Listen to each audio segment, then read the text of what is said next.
السلام علیکم ورحمۃ اللہ وبرکاتہ۔ شب براءت کا غسل کیسے کرنا چاہیے؟ شب براءت آنے والی ہے نا، تو شب براءت کا ایک خاص غسل بیان کیا جاتا ہے کہ مغرب کے بعد یا مغرب کی نماز سے پہلے تھوڑا سا گنگنا پانی لو، ساتھ اس میں بیری کے پتے ڈال دو اور نہا لو۔ تو لوگ پوچھتے ہیں بھائی یہ غسل کرنا کیسا ہے، سنت ہے، مستحب ہے، کیا ہے؟ تو بتانے والے بتاتے ہیں کہ یہ مستحب ہے۔ تو اگر پوچھا جائے ان سے کہ کیا ہمارے نبی پاک صلی اللہ علیہ وسلم نے اس طرح سے غسل کرنے کا حکم دیا ہے؟ صحابہ اکرام کے زمانے میں شب برات آتی تھی تو کیا صحابہ اکرام اس طرح سے غسل کیا کرتے تھے؟ تو بتانے والے بتاتے ہیں کہ نہیں ایسا نہیں ہے، یہ ایک عمل ہے۔ یعنی ایسا کرنے سے جو شخص اس طرح سے غسل کرے گا تو وہ پورے سال جادو سے محفوظ رہے گا، اور بھی طرح طرح کی باتیں بتائی جاتی ہیں۔ تو لوگ اس کو مستحب سمجھتے ہیں، اس غسل کے طریقے کو، اور اس طرح سے غسل بھی کیا کرتے ہیں۔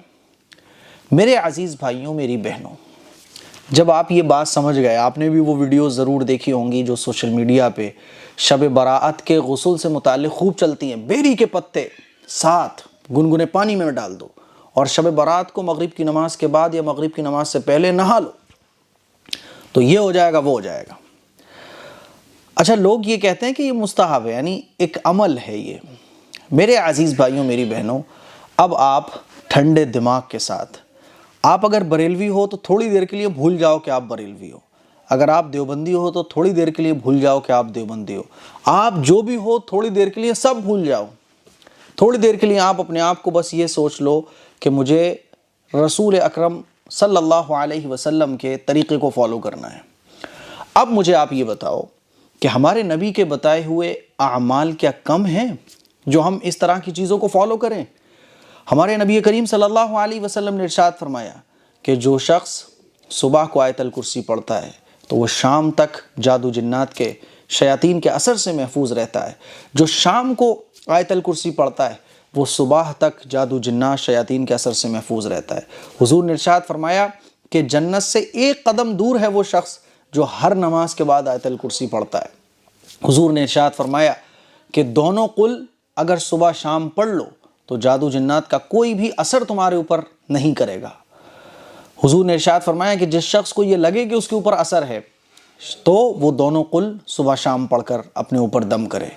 میرے عزیز بھائیوں، ایک بات اپنے دل سے پوچھو، آپ میرے ہیٹرز ہو پھر بھی بھول جاؤ تھوڑی دیر کے لیے کہ آپ مجھ سے نفرت کرتے ہو۔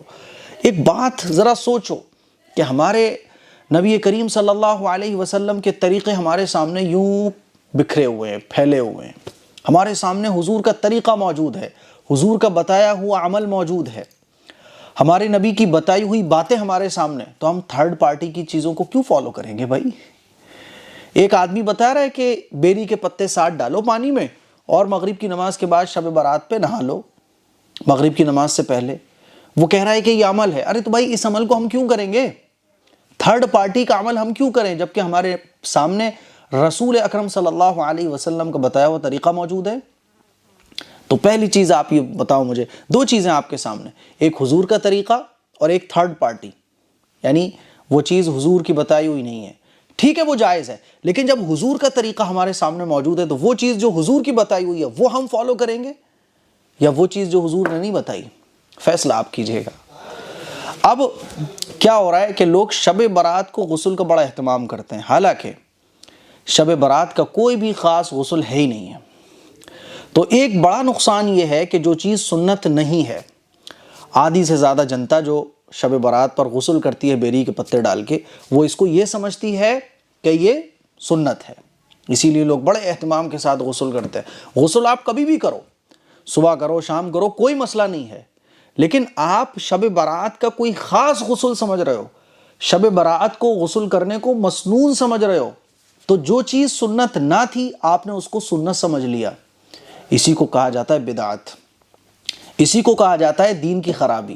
شریعت نے جس چیز کو جس لیول پر رکھا ہے، آپ اس لیول سے ہٹا کر اگر اس کو دوسری جگہ پر لے جاؤ گے تو یہ دین میں زیادتی ہے۔ تو میرے عزیز بھائیوں، میری بہنوں، غسل کرنا کوئی منع نہیں ہے۔ بہت سارے لوگ مجھ سے غصہ ہو جائیں گے، مفتی صاحب غسل کرنا غلط کیسے ہو جائے گا؟ میں غلط نہیں کہہ رہا ہوں، لیکن شب برات کا خاص غسل، شب برات کا خاص غسل کہہ کر لوگوں میں یہ بیٹھ گیا ہے کہ شب برات کا یہ خاص غسل ہے، مستحب ہے، سنت ہے، کرنا چاہیے، لوگ اس کو سنت سمجھ کے کرتے بھی ہیں۔ میں صرف یہ بتانا چاہ رہا ہوں کہ شب برات کا کوئی بھی خاص غسل نہیں ہے، شب برات کو غسل کرنا سنت بھی نہیں ہے۔ اب جو چیز سنت نہیں ہے آپ اس کو سنت سمجھ کے کرو گے تو حقیقت یقین مانو کہ آپ گنہگار ہوگے۔ جو چیز نفل ہے اس کو نفل رکھا جائے، جو چیز جائز اس کو جائز رکھا جائے۔ تو میرے عزیز بھائیو، اچھا لوگ کہتے ہیں اس کے ارے بھائی ایسے غسل کرنے کے بڑے فائدے ہیں۔ ارے بھائی جو چیز حضور نے نہیں بیان کی تو تم کیوں بیان کر رہے ہو؟ کیا حضور کو نہیں معلوم تھا کہ شب برات کو یہ غسل بہترین ہوگا، مستحب ہوگا؟ صحابہ نے کبھی نہیں کیا یہ غسل، بزرگان دین نے کبھی نہیں کیا، تابعین نے کبھی نہیں کیا۔ اسی لیے شب برات کا کوئی بھی خاص غسل نہیں ہے، یہ محض ایک رسم ہے۔ اور اللہ جانے کہاں سے لوگ بتاتے ہیں، کون سے بزرگ نے یہ بیان کیا ہے، میرے تو سمجھ میں نہیں آتا۔ اسی لیے اگر غسل کرنے کی ضرورت ہے نو پرابلم، آپ غسل کرو، لیکن شب برات کا کوئی بھی خاص غسل نہیں ہے، یہ اپنے مائنڈ میں آپ رکھو، اپنا عقیدہ درست کرو۔ اور بیری کے پتے ڈال کے غسل مردے کو دیا جاتا ہے، مردے کو بیری کے پتے پانی میں ڈال کر غسل دینا یہ سنت ہے، لیکن زندے کے غسل میں بیری کے پتے ڈالنا رسول اکرم صلی اللہ علیہ وسلم سے ثابت نہیں ہے۔ سمجھ رہے ہو؟ غسل کرنا جن جن جگہوں پر مسنون ہے اس میں سے کہیں پہ بھی یہ نہیں آتا کہ شب برات پر غسل کرنا مسنون ہے، ورنہ آپ نو پرابلم کر سکتے ہیں۔ اسی لیے اچھے طریقے سے سمجھ لو کہ شب برات کا جو غسل سوشل میڈیا پہ بتایا جا رہا ہے اس کی کوئی اصل نہیں ہے، کوئی حقیقت نہیں ہے۔ اس طرح کے غسل سے آپ بچیے خدا کے واسطے، حضور کا جو طریقہ ہے سمپل سا آسان سا اس کو فالو کیجیے گا۔ السلام علیکم ورحمۃ اللہ وبرکاتہ۔